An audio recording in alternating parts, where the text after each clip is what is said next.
Assalamualaikum warahmatullahi wabarakatuh. Sekarang saya berada di SDN Sukahaji, Kecamatan Dharma Raja, Kabupaten Sumedang, di mana saya akan menemui Kepala Sekolah Bapak Adu SPD. Saya ingin mengetahui bagaimana cara-cara beliau mengambil keputusan. Mari kita simak perbincangannya. Assalamualaikum. Waalaikumsalam. Silakan duduk, Bu. Iya Pak, terima kasih. Aduh, saya merasa kaget kedatangan Ibu. Mungkin ada yang saya bisa bantu, Bu. Oh iya Bapak, Pak mengapa nama Pak? Alhamdulillah sehat.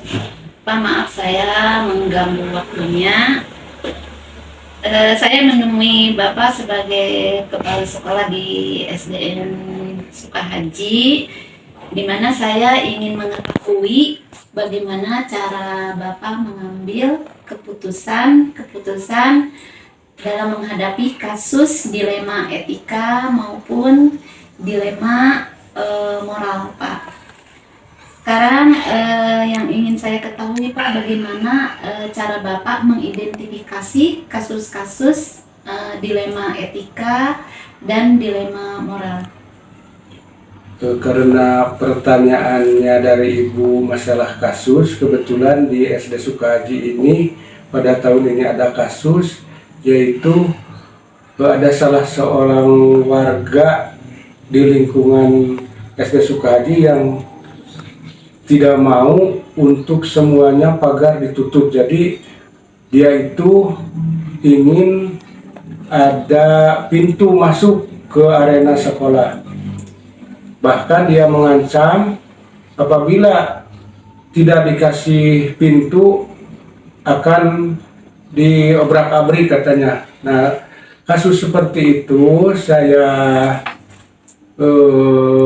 tangani, yaitu dengan cara mengumpulkan warga sekitar lingkungan apakah dia menyetujui hal tersebut atau tidak menyetujui. Ternyata semua warga masyarakat menyetujui untuk ditutup karena mengganggu Proses KBM mungkin ya Pak? Proses KBM dan mengganggu musola. Selanjutnya, saya mengidentifikasi masalah tersebut, langsung ke pengawas. Setelah ada tanda tangan warga, mengirim surat ke Dinas Pendidikan Kabupaten. Jawaban dari Dinas Kabupaten itu, pokoknya pembangunan atau penataan halaman SD Sukahaji harus dilakukan sesuai dengan RAB. Nah, seperti itu. Jadi, jawaban dari kepala dinas yang saya pegang. Iya, sangat bagus ya Pak ya. Di mana Bapak ada masalah kasus etika berarti ya Pak itu Iya, ya. betul. Di mana Bapak berkoordinasi dengan warga, juga pengawas binaan, langsung ke kepala dinas. Nah, kalau dalam ini Pak menjalankan pengambilan keputusan di sekolah itu kan mungkin ada kasus-kasus di mana dua kepentingan Pak yang sama-sama benar atau sama-sama mengandung nilai kebijakan. Bagaimana Bapak cara menyikapi keputusan itu Pak? Apabila ada dilema di sekolah, misalkan saya mengambil untuk rapat dengan orang tua, kemudian di suatu sisi ada undangan ya kedinasan, maka saya mencoba mengikuti sesuai undangan saya dulu dengan waktu yang seefisien-efisiennya. Kalau sudah beres, mengikuti undangan yang kedua tersebut. Jadi yang ini dapat terlaksana, yang itu bisa mengikuti walaupun cuman sebagian mungkin Bu. Oh, iya. Jadi supaya dua-duanya bisa Berjalan ya. Iya, bisa berjalan. Iya. Terus langkah-langkah atau prosedur apa Pak yang dijalankan oleh Bapak dalam menjalankan itu Pak tadi yang dilema etika, kemudian rujukan moral gitu. Langkah-langkahnya seperti apa Pak? Gitu?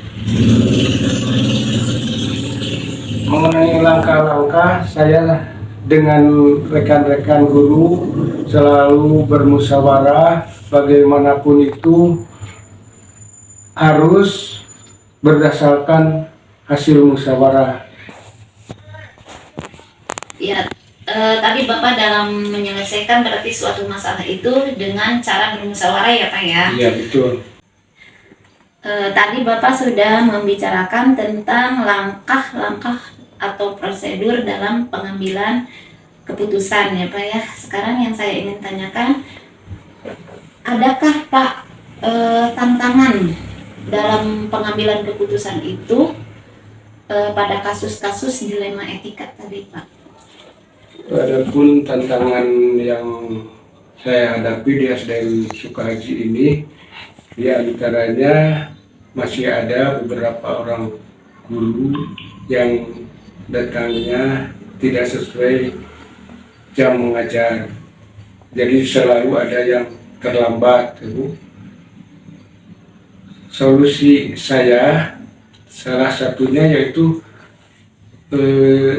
jadi prinsip saya lebih baik memberi contoh dengan kegiatan daripada memberikan pembinaan dengan perkataan. Jadi saya yang lebih datang duluan biar mereka datang terlambat pun. Jadi yang pada akhirnya juga mereka kan merasa malu.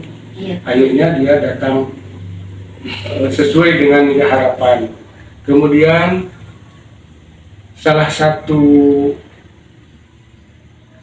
staf saya ada yang bermasalah dengan finansial. Sementara saya sebagai yang didewasakan di sekolah ini sebagai anak buah, sedangkan tabungan siswa itu milik orang tua murid. Nah seperti itu diantaranya Bu. Iya Pak, tadi Bapak memiliki 2 kasus ya Pak. Apakah dalam penanganan kasus itu Pak, tadi berarti dilema etika ya Pak ya, memiliki jadwal tertentu Pak? Kalau masalah jadwal, jadi prinsip saya itu lebih cepat lebih bagus, ikan cepat ikan gabus, lebih cepat lebih bagus. Jadi hari itu ada kasus, hari itu juga harus diselesaikan itu Bu, seperti itu. Ya, tadi Bapak begitu bagusnya prinsip Bapak di mana dalam menyelesaikan permasalahan tidak ditunda-tunda ya Pak ya. Ya. Terus sekarang adakah Pak dalam penanganan pengambilan kasus itu Bapak seseorang atau faktor-faktor apa yang selama ini mempermudah Bapak dalam pengambilan keputusan itu gitu Pak? Sebagaimana kita ketahui bahwa keputusan itu harus berdasarkan musyawarah. Jadi saya tidak memutuskan sesuatu itu tidak berdasarkan diri pribadi saya, tapi berdasarkan selalu berkomunikasi, bermusyawarah dengan pihak-pihak terkait, diantaranya para pengawas, komite, kemudian K3S, PGRI. Jadi semua unsur saya itu dianggap rekan kerja, seperti itu Bu. Iya Pak. Dari semua hal yang telah tadi disampaikan oleh Bapak, pembelajaran apa yang dapat Bapak petik Pak dari pengalaman pengambilan keputusan dilema etika tadi? Ya pada prinsipnya kata saya juga tadi semua permasalahan tidak ada yang tidak diselesaikan. Sesulit apapun masalah akan ada penyelesaiannya. Kita tetap harus berdasarkan musyawarah, begitu Bu. Iya Pak.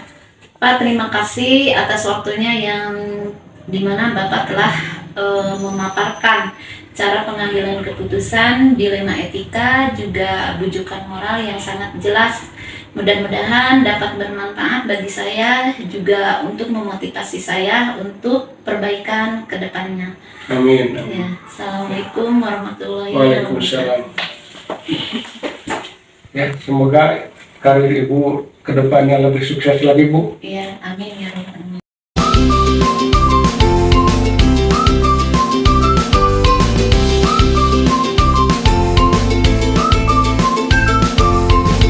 Ibu, Waalaikumsalam warahmatullahi wabarakatuh. Ibu teman damang. Alhamdulillah. Ibu puntennya saya mengganggu waktunya Bu. Iya. Dimana saya akan dalam satu ini, saya ingin tahu dari besar baik dalam dilema etika maupun dalam pendidikan moral.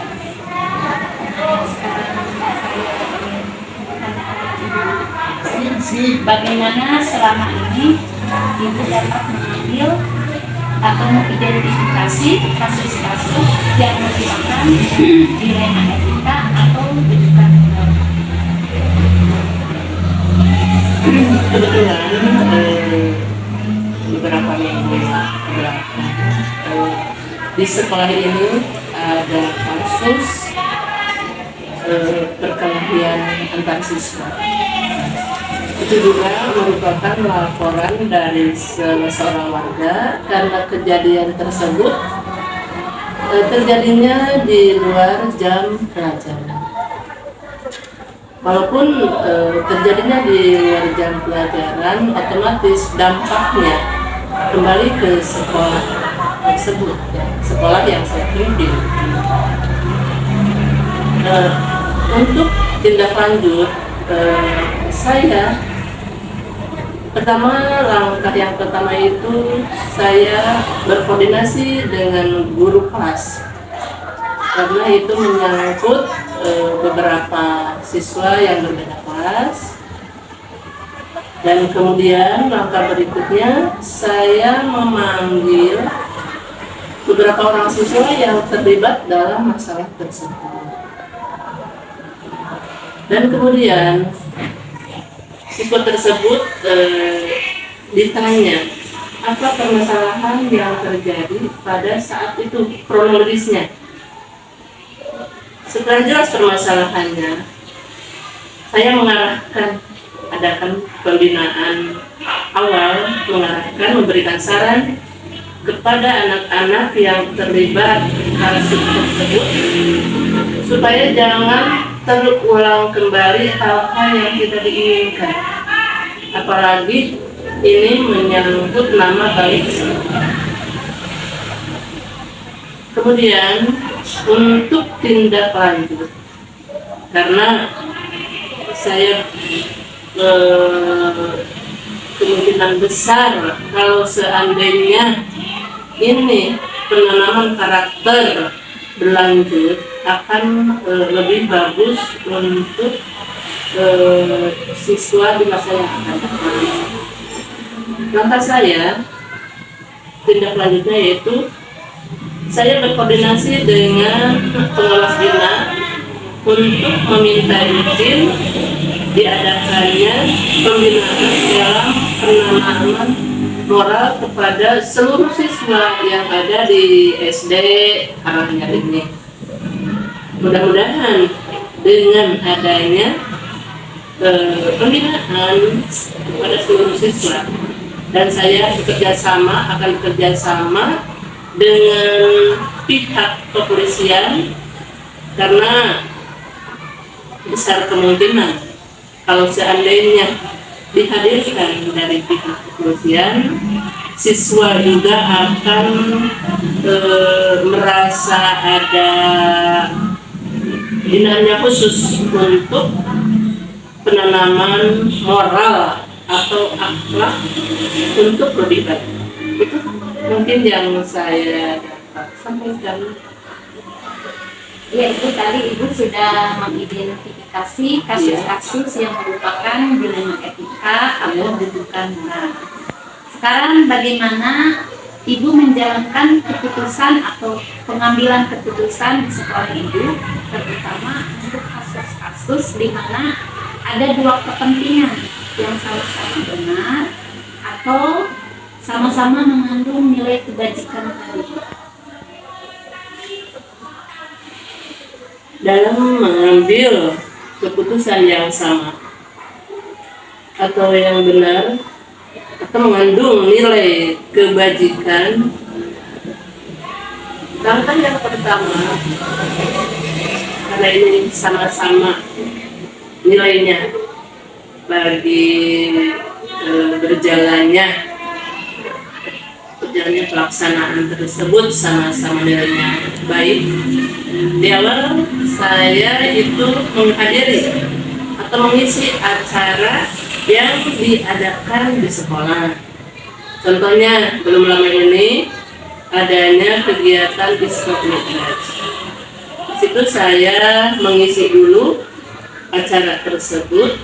Setelah selesai saya meminta izin kepada panitia penyelenggara bahwa saya akan melanjutkan ke kegiatan yang kedua, yaitu saya kebetulan ada undangan untuk rapat K3S.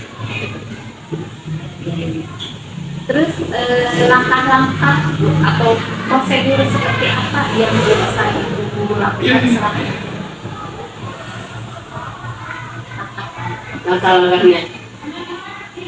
Langkah-langkah yang saya ambil untuk prosedur ini, pertama saya mengadakan musyawarah dengan tenaga pendidik dan tenaga kependidikan untuk memusyawarahkan hal-hal apa yang harus ada peningkatan atau perbaikan. Ya, kemudian dari hasil musyawarah tersebut, contoh dalam meningkatkan kedisiplinan, saya itu berusaha untuk lebih awal datang ke sekolah. Kemudian di situ saya memeriksa kehadiran guru, kemudian memeriksa administrasi guru untuk pembelajaran DHI. Hal-hal apa saja Ibu yang selama ini dianggap efektif oleh Ibu dalam pengambilan keputusan pada kasus-kasus dilema etika?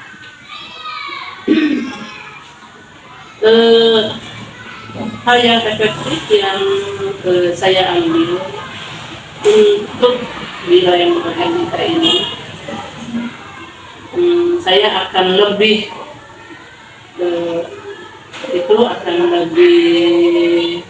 bermakna di antara hal tersebut. Saya langsung memanggil tenaga pendidik tersebut untuk berbicara secara itu yang saya ambil. Hal-hal apa saja Ibu yang selama ini merupakan tantangan dalam pengambilan keputusan pada kasus-kasus dilema etika? Tantangannya itu apa? Tantangan dalam kasus dilema etika ini adanya kurang kerjasamanya di antara personal yang ada itu dalam meningkatkan prestasi ya, karena kurangnya sesuai dengan harapan. Contoh misalkan dalam diadakannya lomba antar sekolah kurangnya sesuai harapan, maka itu merupakan tantangan bagi saya, intinya untuk lebih kerjasama lagi. Ibu tadi dalam tantangan tersebut, apakah Ibu memiliki takala atau jadwal Ibu tertentu dalam menyelesaikan kasus ketika dilema? Apakah Ibu langsung menyelesaikannya permasalahan itu pada hari tersebut, atau bentuk prosedur seperti apa yang Ibu jalankan? Dalam menyelesaikan kasus ini, di antaranya dari dilema ITK ini saya membuat program, membuat jadwal otomatis ya, program berhubungan dengan jadwal. Di sini saya pemanfaatan program tersebut untuk meningkatkan di masa yang akan datang untuk lebih baik. Program tersebut ya dilaksanakan secara kontinu. Ya, Bu. Adakah Bu seseorang atau faktor-faktor apa yang selama ini yang mempermudah Ibu dalam membantu pengambilan keputusan dalam kasus di tadi? Alhamdulillah untuk saat ini di sekolah SD Karanganyar dalam menyelesaikan masalah tersebut ada yang membantu. Contohnya seperti saya ada masalah yang membantu ke pihak sekolah itu, yaitu ketua komite dan jajarannya dan orang tua siswa. Dari semua yang tadi Ibu paparkan, adakah pembelajaran yang dapat Ibu petik dari pengalaman Ibu cara mengambil keputusan? Alhamdulillah, sebagai pembelajaran dari pengalaman yang berhubungan dengan dilema etika, dalam artian dari setiap masalah yang muncul di sekolah ini, seberat apapun masalah, insya Allah dengan izin Allah pasti ada solusi yang itu yang saya bisa sampaikan. Ibu terima kasih banyak atas waktunya, di mana Ibu sudah jelas atau gamblang menjelaskan kepada saya bagaimana cara Ibu mengambil keputusan-keputusan, baik itu dilema etika maupun etika. Mudah-mudahan dapat bermanfaat bagi saya. Amin. Dan berkawasan. Terima kasih banyak Ibu. Assalamualaikum warahmatullahi wabarakatuh. Waalaikumsalam warahmatullahi wabarakatuh.